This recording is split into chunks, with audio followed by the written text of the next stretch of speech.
Comment calcule-t-on la limite d'une suite quand il y en a une? Alors je vous rappelle que pour une suite numérique, soit elle n'a pas de limite, soit elle a une limite infinie, soit elle a une limite finie. Alors, dans les deux premiers cas, on dit qu'elle diverge, et dans le dernier, on dit qu'elle converge. Quand il y a une limite, elle est unique.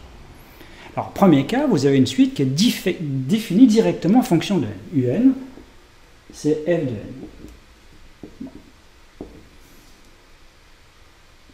Alors, dans ce cas-là, eh bien, il suffit de remplacer n par x, et la limite de la suite, c'est celle de f de x, quand x tend vers plus l'infini. Donc, il suffit de remplacer n par x, et de chercher cette limite.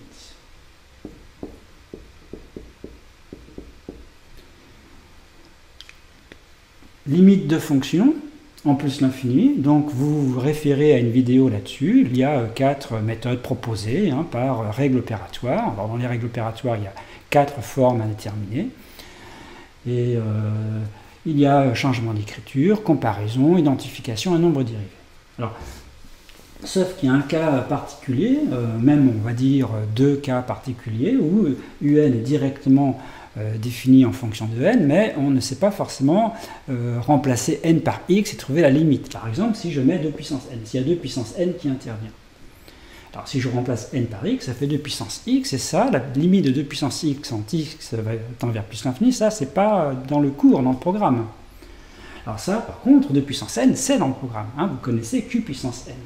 Alors si j'ai q puissance n, on sait que q puissance n, ça tend vers plus l'infini quand n tend vers plus l'infini, quand q est strictement supérieur à 1, et quand q est strictement comprise, c'est la raison d'une suite géométrique, strictement comprise entre moins 1 et 1, et bien q puissance n tend vers 0. Ça fait partie des limites de référence sur les suites.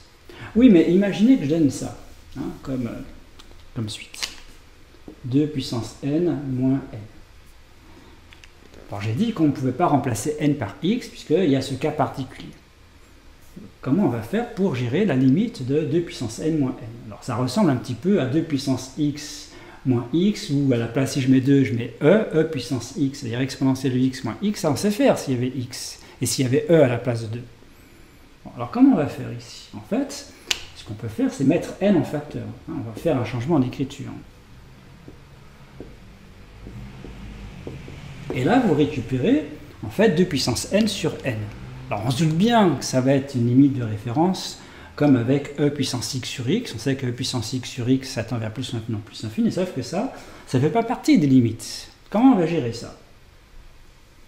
Alors, l'idée est la suivante. Donc, j'ai cette suite-là, j'ai 2 puissance n sur n, je veux la limite. C'est ça le problème. Je vais prendre le log de an, j'appelle bn. Donc dire que bn c'est log de n, ça veut dire que an c'est exponentielle de bn. Alors que vaut donc bn? Si je fais log de ça, alors log d'un quotient c'est la différence des logs, et log de 2 puissance n c'est n log de 2 moins log de n.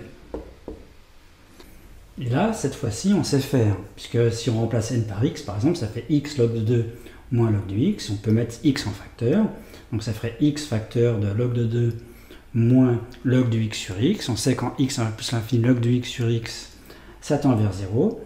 Donc dans la parenthèse, il y a log de 2, quelque chose qui va tendre vers log de 2, qui est strictement positif. Et comme x tend vers plus l'infini, ça tend vers plus l'infini. En fait, ça gère comme avec les fonctions avec x. Donc ça, on sait que ça tend vers plus l'infini quand n tend vers plus l'infini.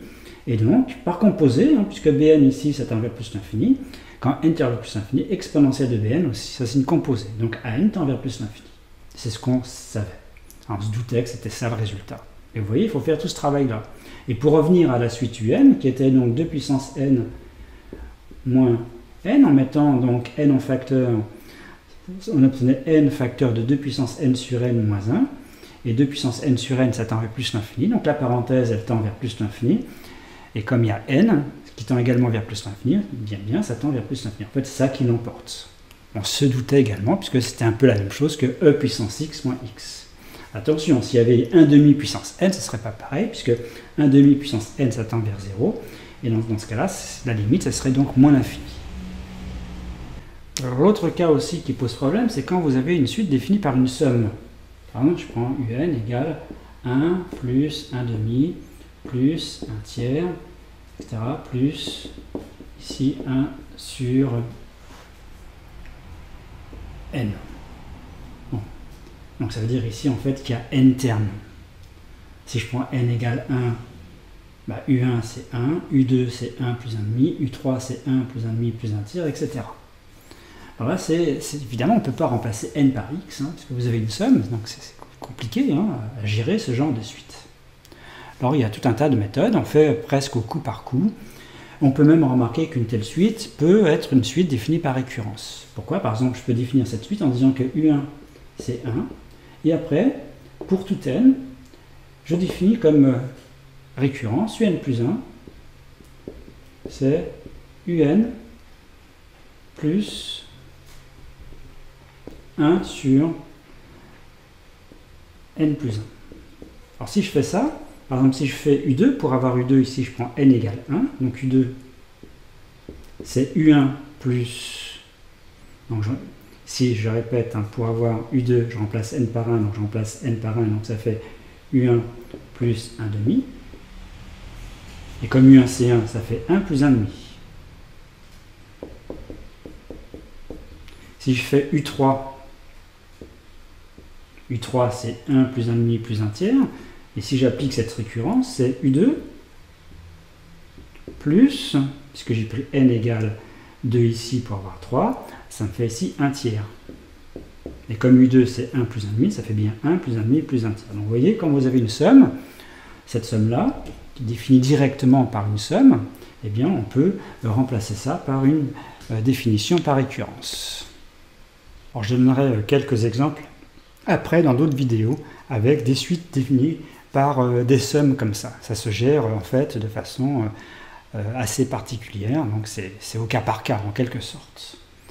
Alors, une deuxième façon de définir une suite, c'est justement par récurrence, hein, une définition par récurrence. C'est-à-dire vous avez une suite qui est définie par la valeur du premier terme ou de plusieurs premiers termes, du premier et du deuxième par exemple, et pour calculer un terme, vous avez besoin du précédent ou des deux précédents.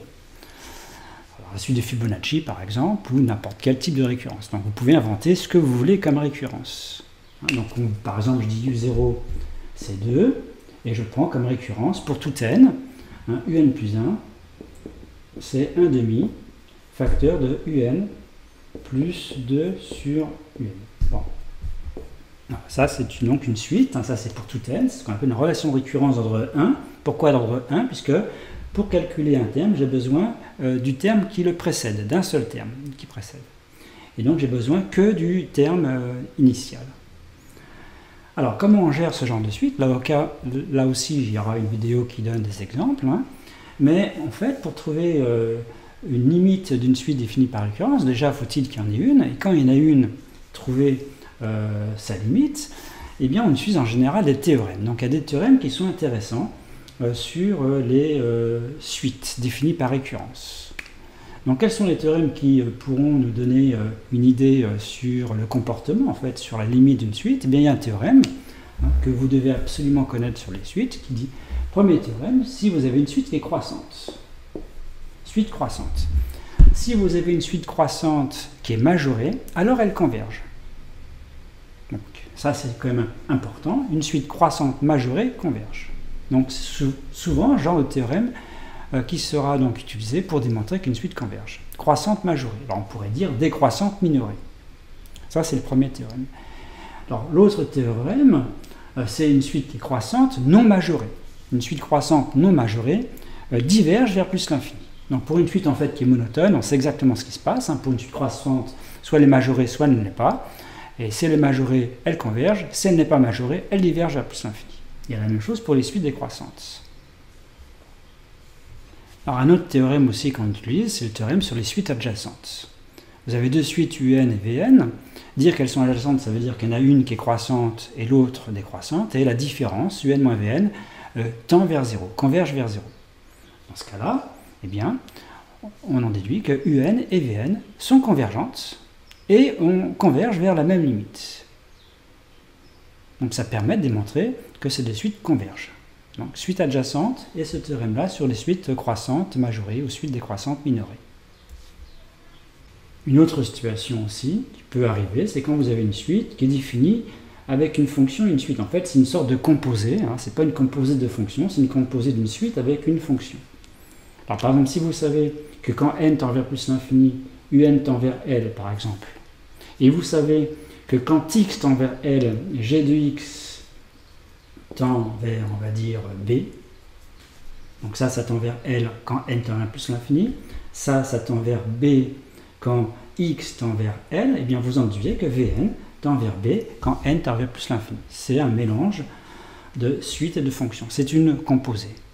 Alors, ça, on utilise en particulier, il y a un cas vraiment important, on utilise ce genre de choses, c'est justement quand vous avez un plus 1 égale f de un. Bien. Pourquoi? Parce que, imaginez que vous ayez démontré que la suite un converge vers L, et vous savez que la fonction f, elle est continue en L, donc ici, un plus 1, puisque un tend vers L, et bien f de un va tendre vers également f de L. Ça, c'est la continuité de la fonction f. C'est une composée, f de un. Ça tend vers L, donc ça tend vers f de L, à condition que f soit continue en L. Donc un plus 1 tend vers f de L. Or, un plus 1 tend également vers L, puisque un plus 1 et un, si un tend vers L, un plus 1 aussi. Un plus 1, c'est la même chose que la suite un, sauf qu'il n'y a que le premier terme qui manque. Ça démarre par un ici. Et comme la limite d'une suite est unique, vous avez L égale f de L. Donc vous voyez, ça permet de démontrer que f de L égale L. Donc quand vous avez ce type de récurrence avec une suite qui converge vers L, une fonction qui est continue en L, alors elle converge vers une limite L qui vérifie f de L égale L. Donc ça veut dire que cette limite, quand elle existe, est solution de l'équation f de x égale x. Est une solution.